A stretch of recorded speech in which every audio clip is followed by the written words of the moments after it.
Assalamualaikum warahmatullahi wabarakatuh.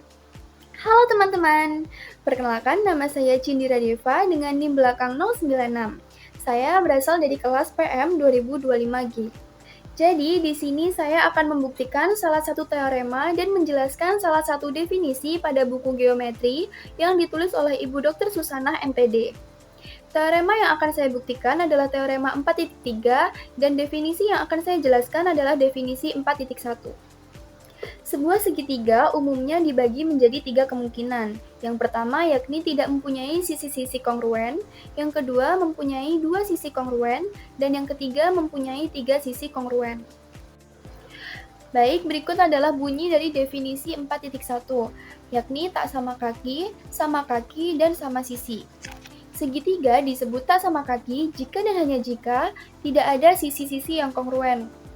Segitiga disebut sama kaki jika dan hanya jika paling sedikit mempunyai 2 sisi yang kongruen. Jadi, di segitiga itu mempunyai 3 sisi. Apabila 2 sisinya kongruen, maka itu sudah bisa disebut sebagai segitiga sama kaki. Jadi, apabila segitiga mempunyai 2 sisi yang kongruen, maka sisi yang lain disebut dengan alas. Dan 2 sudut yang mengapit alas itu disebut dengan sudut alas. Dan sudut depannya disebut dengan sudut puncak. Sedangkan, suatu segitiga disebut sama sisi jika dan hanya jika ketiga sisinya kongruen. Perhatikan gambar yang ada di atas. Jadi, menurut definisi, semua segitiga yang sama sisi adalah segitiga yang sama kaki.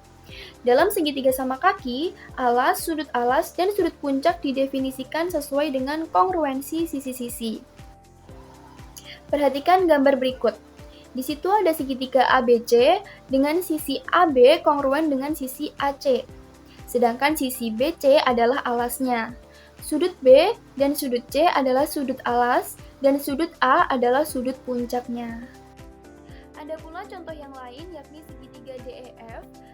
Di situ untuk sisi DE kongruen dengan sisi DF, sedangkan sisi EF adalah alasnya. Sudut E dan sudut F adalah sudut alas, dan sudut D adalah sudut puncaknya. Berikut adalah bunyi teorema 4.3 yakni segitiga sama kaki. Jika 2 sisi pada suatu segitiga kongruen, maka sudut-sudut di depan sisi tersebut kongruen. Dengan kata lain, sudut alas suatu segitiga sama kaki adalah kongruen.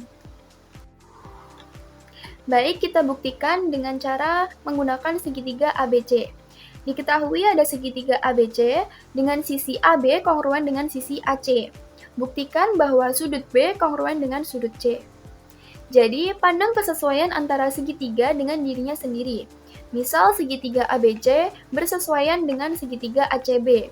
Oleh karena itu, sisi AB bersesuaian dengan sisi AC berkesesuaian dengan sisi AB, dan sudut A berkesesuaian dengan sudut A itu sendiri. Baik, untuk pembuktiannya itu sendiri, yakni yang pertama ada sisi AB kongruen dengan sisi AC, karena alasannya sudah diketahui. Yang kedua ada sisi AC kongruen dengan sisi AB, karena alasannya sifat simetris kongruen. Yang ketiga ada sudut A kongruen dengan sudut A, karena alasannya sifat refleksif kongruensi sudut. Yang keempat ada segitiga ABC kongruen dengan segitiga ACB, dikarenakan langkah 1, 2, dan 3 itu sudah menunjukkan bahwa mereka kongruen, dan sisi sudut sisi. Dan yang kelima ada pernyataan terakhir, sudut B kongruen dengan sudut C. Bagian-bagian yang bersesuaian kongruen pada segitiga adalah kongruen. Teorema berikut mudah dibuktikan dengan teorema sama kaki yang disebut akibat, yakni corollary, teorema di atas. Akibat adalah teorema secara langsung yang mudah dibuktikan dari teorema lainnya. Akibat 4.1. Setiap segitiga sama sisi adalah segitiga sama sudut. Dalam segitiga sama sisi, ketika sudutnya adalah kongruen. Sekian penjelasan teorema 4.3, definisi 4.1, serta akibat 4.1 dari saya. Kurang lebihnya saya mohon maaf, semoga bermanfaat. Wassalamualaikum warahmatullahi wabarakatuh. See you next video guys!